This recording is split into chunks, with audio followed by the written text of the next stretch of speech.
In this video, I will show you how to fix Steam app not opening. The first thing you want to do is completely close the Steam application. After that, reopen it and check if the problem is fixed.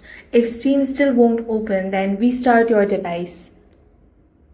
After restarting your device, open Play Store or App Store. Now search for Steam. Here, if you find the update option, tap on it and update the app to the latest version. After that, tap on the open option and check if your problem is fixed. If the issue still continues, then check your internet connection. Switch between Wi-Fi and mobile data. Refresh the network and check. Sometimes connection can be the problem. You can also try clearing the Steam's app cache from your device settings. For that, long press on the Steam app, then tap on the app info icon. This will take you to settings. Here, find the option of storage. Now tap on clear cache. You can also tap on clear data, but you will have to log into your account again.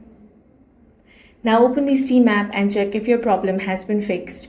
If none of these steps work, then you can simply uninstall the application and reinstall it from Play Store or App Store. That's all for this video. If you found it useful, make sure to hit the like button and subscribe for more videos like this.